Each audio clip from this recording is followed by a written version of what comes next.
হ্যাঁ, বর্তমান বাংলাদেশের অবস্থা যে খুব ভালো যাচ্ছে না এ সম্পর্কে তো সহজেই বলা যায়। অবশ্যই বাংলাদেশের তৎকালীন সরকার তথা শেখ হাসিনার নেতৃত্বে আওয়ামী লীগের সরকারের প্রতি মানুষের পুঞ্জীবিত ক্ষোভ ছিল। আমরা সীমান্তের এপারে থেকেও আমরা উপলব্ধি করেছি সে দেশে শেখ হাসিনার পরপর যে তিনবার প্রধানমন্ত্রীর আসনে বসেন, তার পরবর্তী দুবারের যে নির্বাচন এটা মসৃণ ছিল না। আমাদের দেশের অভিজ্ঞতা ভারতবর্ষের মধ্যে ভারতীয় জনতা পার্টি আমাদের এই ত্রিপুরাজ্যের মধ্যেও যেভাবে নির্বাচনকে প্রহসনতে পরিণত করার করে ক্ষমতা দখল করে করেছে এখানে বা করে থাকে এখানে, ঠিক প্রায় তারই আদল এটা করেছে। স্বাভাবিক জনগণের মধ্যে খুব হয়েছে, কিন্তু আজকে এই পরিবর্তনের নাম হাসিনা সরকারের অটোক্রেসির নামে যাদের হাতে সরকার গেছে তারা বলছে পাকিস্তানেই তাদের সবচেয়ে বড় বন্ধু, তাদের সাথে সম্পর্ক স্থাপন করতে হবে। বঙ্গবন্ধু মুজিবুর রহমান তার হাজার হাজার মূর্তি ভেঙে ফেলেছে, তার ছবি রাখা যাবে না। এবং সংস্কারবাদী ছাত্র আন্দোলন বা রাজনীতির নামে আজকে যা হচ্ছে এটা আর এক ধরনের স্বৈরাচার, এবং এই স্বৈরাচার সরাসরি বাংলাদেশের স্বাধীনতার যে চেতনা, মুক্তিযুদ্ধের চেতনা, তার বিরোধী। আর সেই চেতনাই বাংলাদেশে সেখানকার ধর্মনিরপেক্ষ যে শক্তি এটাকে দুর্বল করছে।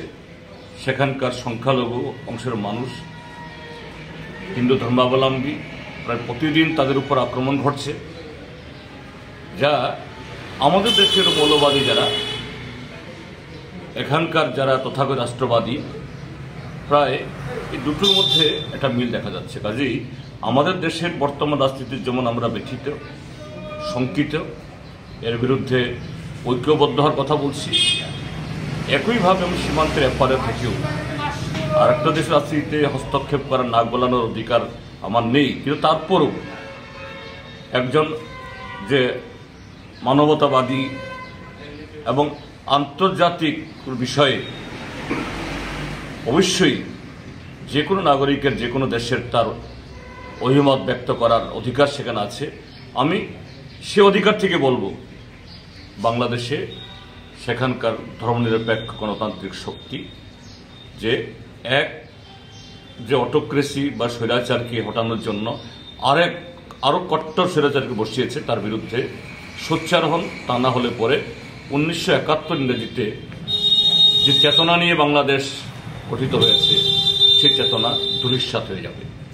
কয়েকদিন ধরে দেখা যাচ্ছে ইসকনের একজন প্রভু চিন্ময়, আমি সেটাই তো বললাম, যখন স্বৈরাচার মাথা চাড়া দেয়, সাম্প্রদায়িকতা, মৌলবাদ যখন কোনো রাষ্ট্র ব্যবস্থার স্টিয়ারিংয়ে বসে, তখন ভারত ও বাংলাদেশ সেখানে সংখ্যালঘুরা আক্রান্ত হবেই, এবং তাই হচ্ছে।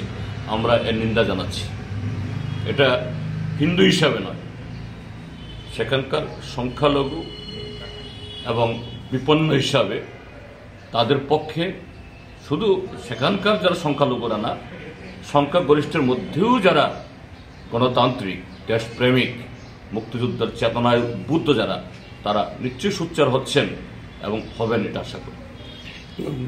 সোশ্যাল ইসকন বা জামাত অমুক তমুক বলে আমরা বলি, পৃথিবীর যে কোনো প্রান্তেই হোক, যে কোনো এরকম যে মানবিকতার উপর যেখানেই আক্রমণ, গণতন্ত্রের উপর যেখানে আক্রমণ, সংখ্যালঘুর উপরে, তার অধিকারের উপরে যখনই এরকম এই হস্তক্ষেপ হয়, আমরা সবচেয়ে সোচ্চার।